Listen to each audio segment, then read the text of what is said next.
मेरे को तो टेंशन हो गई थी भाई कि क्या करने जाना है। Hey everyone, welcome to Anu Unfiltered. I am Anu and let's continue today's topic that is कि यूपी टेक काउंसलिंग में हमें फिजिकल रिपोर्टिंग के टाइम कौन कौन से डॉक्यूमेंट की ज़रूरत है। इसमें बहुत ज़्यादा कन्फ्यूजन है कि कोई कुछ बता रहा है, कोई कुछ बता रहा है। मेरे दिमाग में बहुत ज़्यादा कन्फ्यूजन था, मेरे को तो टेंशन हो गई थी भाई कि क्या करने जाना है भाई। But I clear it out, मैंने समझ लिया कि मेरे को कौन कौन से डॉक्यूमेंट चाहिए, तो मैं आपको भी बताना चाह रही हूँ ताकि आपको भी कोई टेंशन ना हो। सो राउंड 2 का रिजल्ट यूपी टेक काउंसलिंग का आ चुका है। राउंड 3 एंड राउंड 4 भी जल्द ही होने वाली है और हमें डेट भी पता है हमारी फिजिकल रिपोर्टिंग की, दैट इज 4 अगस्त टू 7 अगस्त। क्या 4 5 6 7 4 दिन का टाइम है हमारे पास फिजिकल रिपोर्टिंग के लिए। तो ये डेट हमें पहले से पता है, तो क्यों आखिरी टाइम के लिए टेंशन सारी छोड़ेंगी। अभी ये डॉक्यूमेंट नहीं बचा, ये डॉक्यूमेंट का है, ये डॉक्यूमेंट का है, तो ये फालतू भी झंझट ना हो। तो इसलिए अभी सारे डॉक्यूमेंट को आप लोग इकट्ठा करके रखते जाओ। एक फाइल में आप लोग डॉक्यूमेंट सारे कर लो कि हाँ ये डॉक्यूमेंट हो गया, ये डॉक्यूमेंट हो गया। बस मैंने एक लिस्ट बना के रख ली है।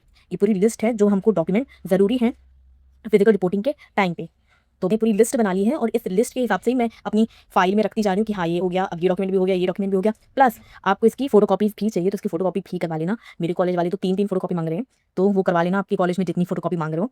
तो सबसे पहले जो हमें डॉक्यूमेंट चाहिए वो चाहिए क्लास 10th की मार्कशीट, क्योंकि स्टार्टिंग से शुरू करते हैं, ऐसा बीच में आ जाएगी क्लास 10th की मार्कशीट। तो सबसे पहले डॉक्यूमेंट हमें चाहिए क्लास 10th की मार्कशीट, सबके पास होगा। और कहीं कहीं लिखा है कि क्लास 10th का सर्टिफिकेट, तो अब सर्टिफिकेट मिलता नहीं है, मार्कशीट कम सर्टिफिकेट हो चुका है वो, तो it is same. So class 10th की मार्कशीट रख लो पहले फाइल में। देन आपको रखना है क्लास 12th की मार्कशीट।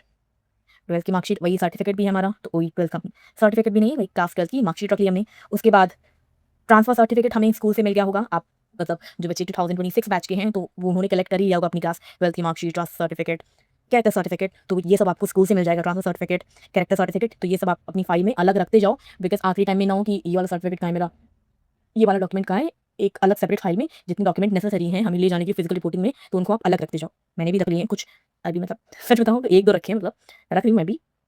फिर कास्ट सर्टिफिकेट, अगर आप कोई रिजर्वेशन से हो लाइक ओबीसी एससी एसटी से, तो अपना कास्ट सर्टिफिकेट रखो। ठीक बनवाया भी होगा ना, बिकॉज अभी उन लोगों ने नया मांगा था कि अप्रैल के बाद बना हो, राइट। तो कास्ट सर्टिफिकेट रखना है। फिर उसके बाद इनकम सर्टिफिकेट रखना है। अगर आप टीएफडब्ल्यू सीट के लिए अप्लाई कर रहे हो तो आपको इनकम सर्टिफिकेट भी रखना है। अगर आप टीएफडब्ल्यू सीट के लिए अप्लाई कर रहे हो तो आप इनकम सर्टिफिकेट भी अपना लेके चलना, मतलब अपना क्या, पापा का इनकम, मतलब पापा का इनकम सर्टिफिकेट भी आपको रखना है। देन आधार कार्ड, आधार कार्ड की फोटोकॉपी, और हाँ जितने भी डॉक्यूमेंट्स मैंने बता दिए अब तक उन सबकी फोटोकॉपी भी आपको लेके रखनी है। Then allotment letter, allotment letter तो भी बहुत ज़्यादा बच्चों में कन्फ्यूजन हो गई है। अलॉटमेंट लेटर भाई, जो हमको अभी लेटर मिला है उसमें साफ साफ लिखा है कि ये फिजिकल रिपोर्टिंग के लिए नहीं है। तो अलॉटमेंट लेटर हमें मिलेगा आफ्टर 4 राउंड, आफ्टर ये चौथा राउंड हो जाएगा काउंसलिंग का, तो आफ्टर 4th राउंड हमें ये मिल जाएगा। यूपी टेक काउंसलिंग के जब 4 राउंड कंप्लीट हो जाएंगे तब हमें अलॉटमेंट लेटर मिल जाएगा जो फिजिकल रिपोर्टिंग के लिए होगा। फिर हमें एडमिशन लेटर, या मेरे कॉलेज में लिखा है एडमिशन लेटर और रजिस्ट्रेशन लेटर, रजिस्ट्रेशन सर्टिफिकेट। तो मैं इसमें कंफ्यूज कि भाई ये कौन सर्टिफिकेट है यार, ये तो मेरे को मिला ही नहीं। तो ये था कि जो सबसे पहले हम लोगों ने रजिस्टर किया था तो एक प्रिंट पूरा आया था ना फॉर्म, तो वो फॉर्म, जो फॉर्म सबसे पहले मिला था वो फॉर्म पूरा मेरे को प्रिंट आउट करवा लेना है। फिर कहीं कहीं कॉलेजेस में लिखा है कि वो वेरिफिकेशन सर्टिफिकेट, तो इस साल मिला ही नहीं है हमें डॉक्यूमेंट वेरिफिकेशन सर्टिफिकेट। उसके अलावा जो उन लोगों ने लिखा है वो लेके चलना है, बट मेरे से लिखा था कि फ्लैश डॉक्यूमेंट वेरिफिकेशन सर्टिफिकेट, तो डॉक्यूमेंट वेरिफिकेशन सर्टिफिकेट तो इस साल दिया ही नहीं है उन लोगों ने, तो रजिस्ट्रेशन सर्टिफिकेट ले जाना है। देन रैंक कार्ड, जो आपके जेईई मेंस का